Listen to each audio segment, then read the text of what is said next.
Hi, this is Bernard Häupler. I'm presenting joint work with Mohsen Ghaffari on low congestion shortcuts for graphs excluding dense minors.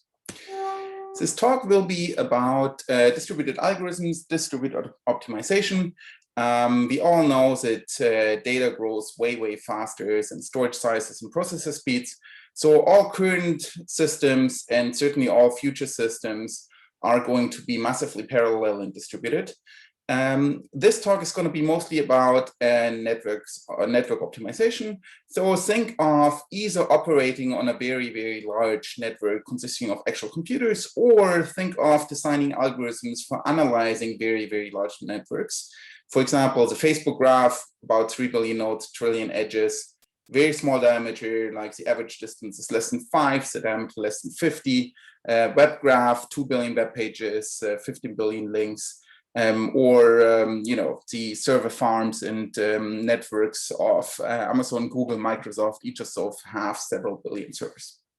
So whenever you design algorithms for analyzing or running on such large networks, you will be designing message passing algorithms, and there exists a very kind of old and well-studied model for this, which is the message passing or congest model. A network is simply a graph. We have n nodes, which we think of machines or kind of entities that are going to be performing our algorithm.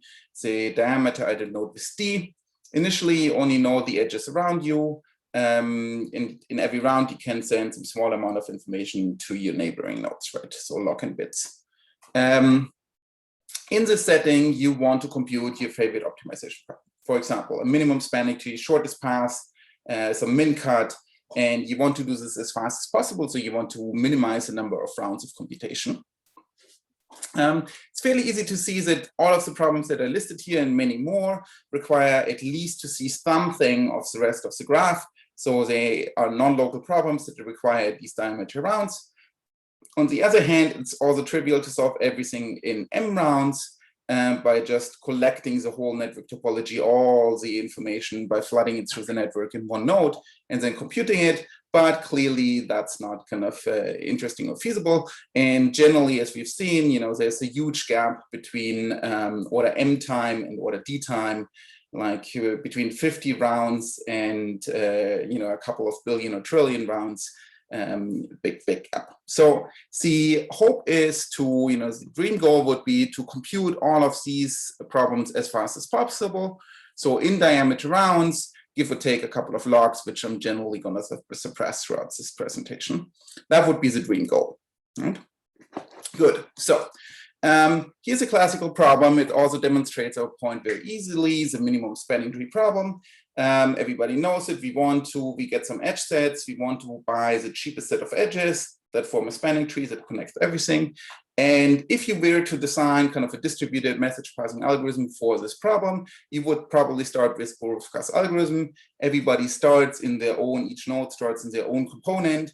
You look around, what is the cheapest edge? This edge has to be in the minimum spanning tree. So let's mark it to be in the minimum spanning tree. This gives us a bunch of edges, but it might not be a tree. So we have to keep going. And the natural continuation is to look around your connected component and see again, what is the cheapest edge that's leaving my connected component, and add this. And very quickly, you'll see you're done, right? So this looks very much like message passing. This looks very distributed. This looks very fast. Let's see how well it actually does, right? So the run complexity of this algorithm is clearly kind of the number of iteration times the time per iteration. And it's easy to see that the number of iterations is at most log, because you're merging kind of the number of connected components goes down by a constant factor. Every component merges with some other component, typically, right? So the really interesting thing here is the problems that we need to solve in between. We need to identify the cheapest edge leaving our connected component. And I can just flood kind of the cheapest edge that I've seen so far in my component. If I do this diameter rounds, then I will be done. So clearly the step takes at most kind of diameter rounds. Right? Good. Yes and no, except that we mixed up things here a little bit. I said diameter, which is correct. I wrote order d, which is the diameter of the graph. That turns out to be incorrect. And if you think about it for a little bit, really the time that it takes is the diameter of the component, of my connected component.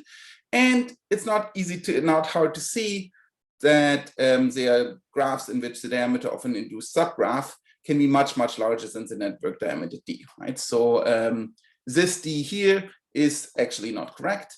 In the worst case, of course, the diameter of a connected component can be at most n. And so we're still getting n log n algorithm, but n is a couple of billions in the networks that we have in the back of our head. So this is not particularly great, right? Good. Before telling you how to fix this and whether or not it can be fixed, let's quickly go into kind of the history of the minimum spanning tree problem, which happens to be kind of the canonical problem for studying problems in congest. So this n log n algorithm of just basically doing Wolfgar was published in '83. Averbuch in '87 came up with an order n algorithm, and to some extent this algorithm is optimal, right? So we could be done here, but clearly we're not. If you're a little bit more precise, this algorithm is existentially optimal in n. What does this mean? There exists a graph for which at least n rounds are needed. In particular, the n-node cycle, a minimum spanning tree is just dropping the cheapest edge. You'll have to take n rounds to compute the cheapest edge in message passing. So maybe n is not a good parameterization. So 93, Garay, Kutten, and Pilek came up with an algorithm that said maybe if the diameter is small, we can do better. So this eventually resulted in this classical square root of n plus d algorithm by Kutten and Pilek. And again, this algorithm is optimal, but maybe not in a way, in fairly much the same way as the order n algorithm before. It's existentially optimal in n and d. So while this is non-trivial to prove, one can show that there exists a network G for which square root of n rounds are needed, despite kind of the diameter being really, really small, right? I mean, logarithmically small. Good. And fast forward, a good like almost 30 years forward, 25 years forward, the state of the art of distributed optimization. Lots of, given that distributed algorithms become more and more important in practice and people actually want to run them, there's a lot of theories that's being done. We can now compute kind of min-cut, exact min-cut, 1 plus epsilon's shortest path, max flows, Laplacians. There's hundreds of really innovative algorithmic work and great insights going on, which give existentially optimal algorithms in n and d running in basically square root of n plus d time. And these are all, existentially optimal in the same way. There exists a worst case topology, pathological worst case topology, where one cannot do better. Even if you go for approximations, even for really, any non-trivial approximation is going to take long. Now, the question is, this square root of n, is this bare real, right? I mean, in real networks, if I run an algorithm on the Facebook graph, if I run it on the web, if I'm trying to find short routes in a real world network, should I expect that message passing algorithms have to take square root of n time, right? What are networks for which we can do better? How can we mathematically model, and argue about networks that maybe capture what's going on? Maybe n and d is not really a good parameterization either, right? Because square root of n is still, 50,000 at least for the network sizes that we're talking, right? So the low congestion framework is kind of something that we've pushed forward for many years now, 6-7 years now, which really kind of the conclusion overall is that exponentially faster algorithms with often even just polylogarithmic running times are possible and should be possible for most problems listed above and for any network of interest. And this is kind of the starting point also of talking about the new things of this paper, or about this framework at least. Let me quickly tell you what kind of the overall big message of this shortcut framework is. Namely, there is one problem, very simple communication problem, very natural also in a distributed context, which basically captures the complexity of distributed optimization. We call this problem powered by segregation, but there are many equivalent formulations. Basically, it is exactly the problem that popped up when we tried to solve MST, right? So I give you a bunch of connected parts. They're just subset of nodes which are connected. And I want to run a very, very simple distributed algorithm on it. So they better be connected. I want to compute, for example, the minimum value, right? I mean, some aggregate function. This is exactly what we needed to do in the MST. And of course, if I want to solve this, I have many, many parts that can be shaped and formed in arbitrary well, as long as they're kind of connected and disjoint. Then doing this, we already saw what the problem is. The diameter of these parts might be large. So we cannot just flood within each of these parts. Good. So this problem naturally arises whenever you do some simple divide and conquer, like you can think of MST doing. You can also think of this as simulating a minor of this graph, right? So if you contract each of these, then basically we'll want to be able, if we run some algorithm on this contracted graph, then each node in this minor, which really corresponds to a connected subset here, gets a bunch of incoming edges and wants to combine those, aggregate those, compute something on those in a simple way often. So if you have a simple algorithm that runs on top of a minor, this is exactly also this problem here. Right? Turns out this problem actually completely captures what is the crux of distributed optimization problems. I'll say something slightly more formal about that later. So shortcuts were designed, it's basically the natural structures that that comes to mind if you're trying to solve part-wise aggregation. Right? So I'm giving you a bunch of parts. It's clear that I cannot stay within a part to communicate kind of the information and spread it within the part, but the overall diameter is hopefully small, right? So I should be able to use a couple of other edges.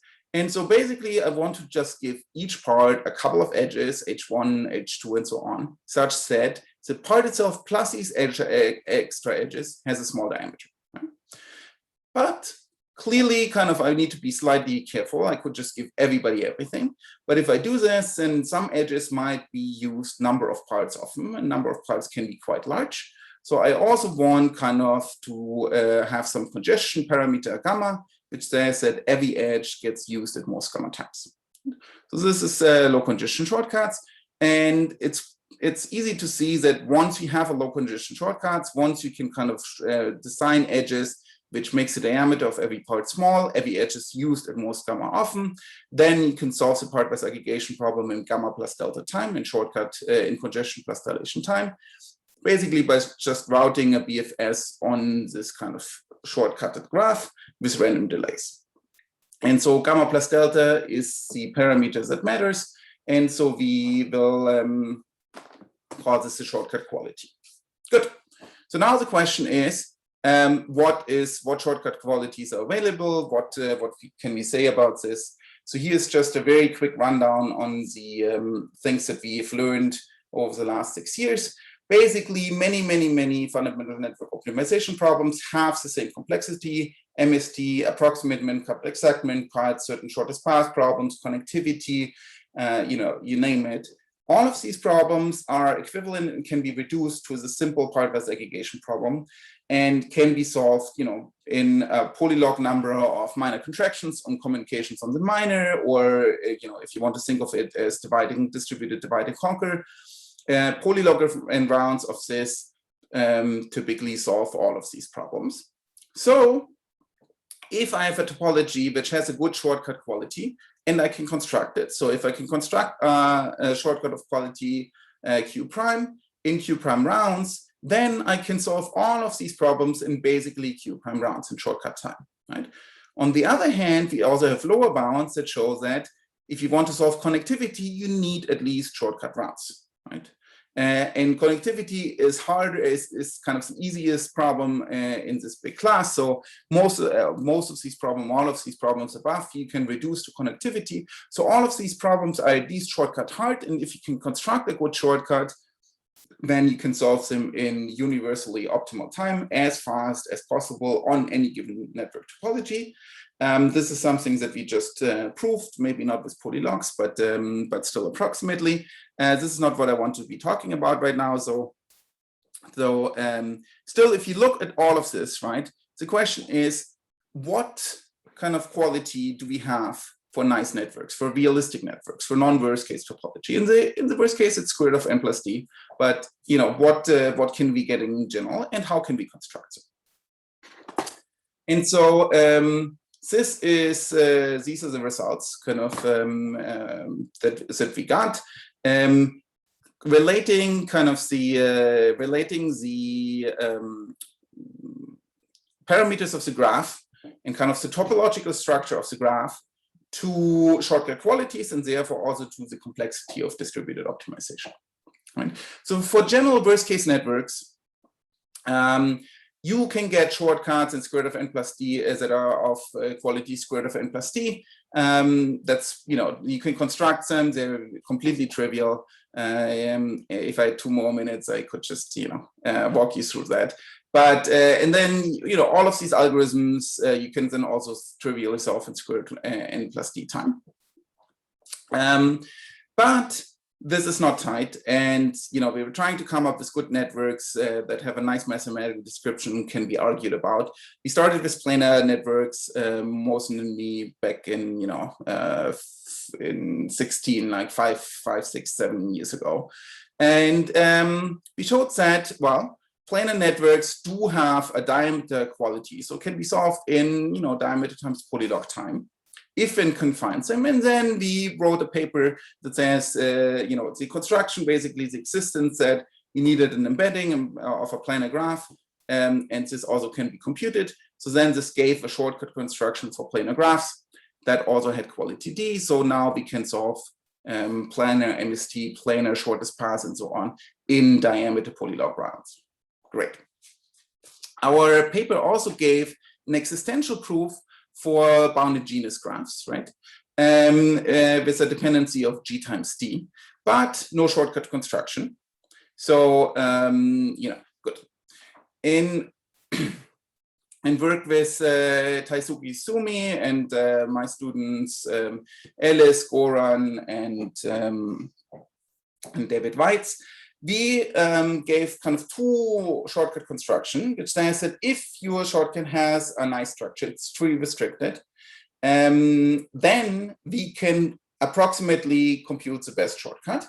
Fast forward to now, we can generally do this for any graphs. This is what gives us universally optimal algorithms. But tree restricted shortcuts are a whole lot simpler, a whole lot nicer. And as you can see on this page, all the shortcut qualities listed here are tree restricted. And so basically what this thing here says is that if you have kind of a topological bound on your shortcut quality, then I can compute and approximate kind of the best shortcut in this class for basically free. And then the second paper also says that if you care about message complexity, if you care about deterministic algorithms, shortcuts, as long as your reduction on top of this does not need randomization, we can do, you get linear number of messages and deterministic algorithms also for free. Good. So now basically it's just down to proving and understanding what network topologies do have a kind of nice shortcut quality. And so we proved tree with path with K, you get K times D shortcut. We had a paper that improved the G times D for genus graphs to square root of G, which turns out to be tight in the worst case. There's some very non-trivial kind of planar cutting and cutting genus G graphs into planar graphs going on here. And then, we had this beautiful paper which said that all of these topological invariants are just, instances of excluded minor graphs. We all know that tree with K, path with K, genus planar graphs we can characterize by excluded minors. So we can shoot for a much, much more powerful theorem using the Robertson-Seymour graph structure theorem. We were managed to show that every excluded minor graph has very, very good shortcuts. D squared, right? D squared is not quite what we would hope for, but this is a very, very technical paper building on this super powerful result. it kind of, yeah, it gets stuck for good reason. So this is what we have. Now, this paper is going to basically completely clean up the last slide with all the results and gives the proofs from the book for these results. Basically, what we show is that any graph has a tree-restricted shortcut, which is of diameter type, times the density of the densest minor in G, right? So if you then instantiate this and look, any excluded minor graph clearly excludes some minors. This minor has kind of some density. You can show that basically this gives you an order D bound or tilde D bound for excluded minor graphs, any excluded minor graphs, right? If you're trying to track kind of a non-constant parameters for genuses or trees and so on and so forth, then it turns out, yeah, the densest minors that you can have in a bigenus G graph is square root of G. The densest minors that you can have in a passes of trees K graph is K. So all of the results listed on the last slide, you get for free, right? But in addition to this, you also get results for non-dense graphs, right? I mean, you can for non-sparse graphs. So, and in addition to this, usually we don't care that much, but the O notation hides, a bunch of constants, finds a bunch of polylogs. But the constants that one gets from Robertson-Seymour are of tower type, right? So the dependency on the size of the minor is an exponential of an exponential of an exponential of an exponential, and the number of exponentials is not even constant, right? So these typically are galactic, and instead what we get here is we get one log, we get very explicit and very small constant. This is actually a quite practical algorithm.